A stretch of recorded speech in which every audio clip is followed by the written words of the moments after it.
You might think you're just bad with money, but what if the real problem isn't what you don't know? It's what you're doing without realizing it. These 5 toxic money habits are subtle, sneaky, and way more common than anyone wants to admit. And they might be the exact reason you feel stuck financially. Let's dig them up and throw them out. Hey, welcome to Normal People Finance. This channel is for everyone who's ever felt behind on money, confused by investing, or just plain tired of the guru BS. We're not selling a course. We're not promising you can retire in Bali by Thursday. We're here to make money make sense. No shame, no fluff. So hit that like button, subscribe, and let's fix the stuff no one taught us. Let's start with something sneaky, avoidance disguised as discipline. If you've ever said, I just don't spend money, but you also haven't opened your bank app in weeks, you're not budgeting, you're hiding. A lot of people think being frugal means saying no to everything. No restaurants, no streaming, no new shoes, no joy. But real frugality is intentional. You choose where your money goes. Avoidance, on the other hand, is driven by fear. Fear of seeing your balance. Fear of what the numbers might say about you. And here's the cost of that fear. You end up depriving yourself of things that actually bring value to your life, while still overspending in unconscious ways. You skip the coffee with a friend, but somehow drop $300 on impulse buys during a treat-yourself weekend. You tell yourself you're being responsible, but in reality, you're just stressed and reacting. Fix this. Start with a money date. One night this week, sit down, pull up your statements, light a candle if you have to. Ask, what am I spending on? Does that match what I care about? Then build a values-based budget. Cut ruthlessly on what doesn't matter. Spend confidently on what does. This isn't punishment, it's power. Ever sign up for something and think, hey, it's just $19.99 a month. That's like nothing.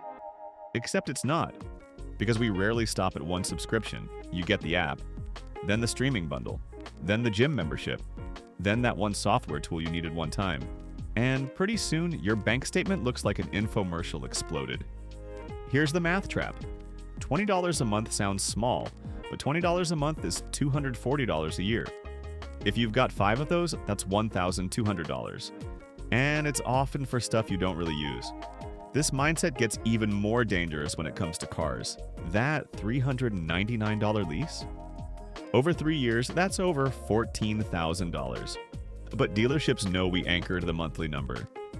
It's the same with phones, furniture, even vacations. They don't want you thinking in total cost. They want you thinking in payments. Fix this. Change your reflex. Every time you see a monthly price, multiply it by 12, at minimum. Even better, multiply by how long you think you'll keep it. Then ask, is that actually worth it to me? This one shift, thinking in years instead of months, is one of the fastest ways to build wealth quietly.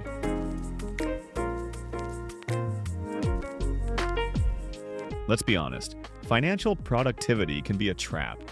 You organize your expense categories, you watch 5 budgeting videos, you read a book on fire, you make a vision board. It all feels helpful, and some of it is. But if you're not doing anything with your money, it's just noise. Here's the uncomfortable truth. Most people use financial content as a way to delay action. It's safer to plan than to risk. It's safer to listen to 5 podcasts about investing than to open a Roth IRA, because then you can't mess it up. But progress doesn't come from perfect planning. It comes from imperfect action. Fix this. Pick one micro action, not 10, just one. Set up auto transfer to savings. Cancel one subscription. Raise your 401k contribution by 1%. Open a high-yield savings account. Schedule a debt payment. Momentum starts when money moves. Even $10 a week is movement. And once you see that balance growing, it feels real.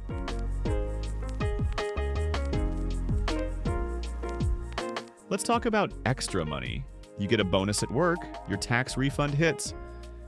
Maybe a gift or some freelance cash comes in, and your brain says, oh, that's fun money. Now listen, I'm not saying don't enjoy your life. You earned that money. But if you treat every unexpected dollar like it's a trip to the mall, you'll never build financial safety. That tax refund, that could be your emergency fund starter. That $500 bonus, it could knock down a credit card balance. And if you do nothing with it, that bonus turns into Thai takeout, a hoodie, and a random Target run. Fix this. Use the 30-30-40 rule. Put 30% into savings or investments. Put 30% toward debt or bills. Spend the remaining 40% however you want, guilt-free. You still get to enjoy some of it. But now it's actually building your future too. You'll be shocked at how fast windfalls can stack up when you stop letting them disappear. This is the big one, the root of all the others. Money is emotional. We attach it to identity, to safety, to success, to shame. So when things go wrong, a big expense, a missed payment, a low balance, we panic, we spiral, and then we avoid, or we overreact. We go into hyper-frugality mode. We say things like, I'm never eating out again, or I'm going to start saving 70% of my income.